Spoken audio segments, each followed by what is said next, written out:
Friends, welcome back to our channel పట్నం all in one కి స్వాగతం అండి. లాస్ట్ వీక్ పన్నీర్ పరాటాకి సంబంధించి ఒక చిన్న షార్ట్ వీడియో పెట్టా. అంటే పరాటా మొత్తంగా చేసేసాక జస్ట్ పెన్నం మీద కాల్చడం మాత్రమే చూపించేసా. అది చూసి మా ఫ్రెండ్స్ తెగ తిట్టేశారు.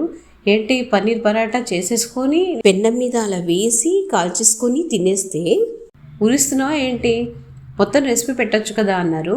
సో వాళ్ళ కోసం ఈ వీడియో చాలా సింపుల్గా ఉంటుందండి, చాలా హెల్తీగా ఉంటుంది. దీనికి మనం పచ్చిమిర్చి, అల్లము, కొత్తిమీర టర్బో చాపర్లో వేసేసి ఫైన్ చాప్ చేసి పెట్టేసుకోండి. ఆ తర్వాత ఇక్కడ నేను 200 గ్రామ్స్ పన్నీర్ తీసుకున్నాను. దీన్ని ఇలా మ్యాష్ చేసి పెట్టేసుకున్నాను. సో పొయ్యి మీద బాణలు పెట్టేసి ఒక స్పూను నూనె వేయండి, ఎక్కువ వద్దు. ఇందులో టర్బో చాపర్లో ఆల్రెడీ రెడీ చేసి పెట్టుకునేటువంటి పచ్చిమిర్చి, కొత్తిమీర, అల్లం మిశ్రమం ఉంది కదా, అది వేసేసి ఒక 3 minutes వేయించండి అంతే. ఆ తర్వాత మ్యాష్ చేసి పెట్టుకునేటువంటి ఈ పన్నీర్ వేసేసి కలిపేసేయండి. ఇప్పుడు ఇక్కడ కొన్ని పొడులు చూపిస్తున్నాను చూడండి. ఇది ఏంటంటే ఇది గరం మసాలా, ఇది జీరా పొడి, ఇదేమో బ్లాక్ సాల్ట్, ఇదేమో ఉప్పు, పసుపు, ధనియాల పొడి. ఇవన్నీ తీసుకున్నాను కదా. మధ్యలో ఉండేదేమో ఆమ్చూర్ పౌడరు. ఇవన్నీ కూడా నేను 1/2 teaspoon తీసుకున్నాను. ఆమ్చూర్ పౌడర్ మాత్రం కొంచెం ఎక్కువ తీసుకున్నాను అంతే. ఈ పొడులన్నీ పనీర్లో వేసేసి బాగా కలిపేసి ఒక 2 నిమిషాలు వేడి చేయాలి. సో ఆ తర్వాత స్టవ్ని ఆఫ్ చేసేసేయండి. ఇది చల్లారాక మనం పరాటా చేయటం మొదలు పెడదాం. మిగిలిన పనీర్ ఉంటుంది కదా, దాన్ని మనము ఇలా ఎయిర్ టైట్ బాక్స్లో వేసేసి డీప్ ఫ్రీజర్లో పెట్టుకుంటే నెక్స్ట్ మళ్ళీ మనము ఉపయోగించుకోవచ్చు. బట్ దీనికి ఎంత ఎక్స్పైరీ టైం ఉందో అంతవరకు మాత్రమే ఉంటుంది, ఆ తర్వాత ఉండదు, అది గుర్తుపెట్టుకోండి. సో ఇప్పుడు చల్లారిపోయింది ఇది. సో పరాటా మొదలు పెట్టేస్తున్నాను. ఒక పెద్ద నిమ్మకాయ సైజ్ అంతా చపాతీ పిండిని తీసేసుకొని ఇలా చిన్న పూరిలాగా ఒత్తేసుకోవాలి. అంచులు పల్చగా ఉండాలి, మధ్యలో మందంగా ఉండాలి అది. సో ఇలా ఒత్తేసుకున్న తర్వాత 2 లేక 3 tablespoons మనము ఫిల్లింగ్ వేసేద్దాం.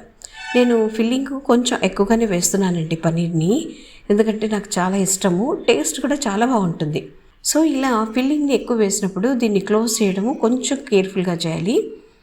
అదర్వైజ్ మనం కొంచెం ఫిల్లింగ్ తీసుకుంటే అరచేతిలోనే ఇలా పెట్టేసుకొని, ఇక్కడ వీడియోలో చూపిస్తున్నాను చూడండి, ఇలా పెట్టేసుకొని చేసేసుకోవచ్చు, ఇబ్బంది లేదు.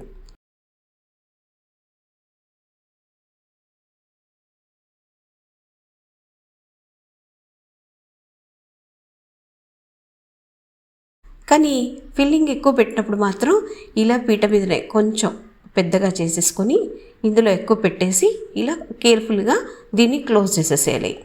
వీడియోలో చూపిస్తున్నట్టుగా చేసేసుకోండి అంతే. ఆ తర్వాత ఏముంది, పొడిపిండి తీసేసుకొని చపాతీ కంటే కొంచెం మందంగా ఒత్తేసుకుంటే పరాటా రెడీ. ఇలా ఒత్తేసుకున్న దాన్ని పెనం మీద వేసేసి ఎక్స్ట్రా ఏదైనా పొడిపిండి ఉంటే ఇలా చేత్తో అన్నామంటే పోతుంది. ఆ తర్వాత 2 వైపులా నూనె వేస్తూ కాల్చేసుకుంటే సరి. ఒకవేళ ఈ పరాటా గ్రీను వైట్ కలర్లో బాగా కనిపించాలి అంటే కొంచెం కొత్తిమీర ఎక్కువ తీసేసుకొని గరం మసాలాను వేయకుండా ఉంటే సరిపోతుంది. ఎందుకంటే గరం మసాలా కొంచెం కలర్ని చేంజ్ చేస్తుంది అదనమాట. చూసారా ఎంతో healthy and tasty paneer paratha ఎంత ఈజీగా రెడీ అయిపోయిందో అదనమాట. దీనికి బెస్ట్ కాంబినేషన్ ఏది అని అంటే గడ్డ పెరుగు. చాలా చాలా బాగుంటుంది. ఫ్రెష్ పెరుగు, గడ్డ పెరుగు ఉంటే సూపర్గా కుమ్మేయచ్చు వీటిని. నార్త్ ఇండియాలో అయితే మిక్స్డ్ వెజ్ పికిల్ అనేది కూడా కాంబినేషన్గా ఇస్తారు. సో బట్ పెరుగు అయితే సేఫ్ అండి, ఎందుకంటే దీంట్లో మసాలాలు గట్రా ఉంటాయి కదా, అందుకని అది విషయం.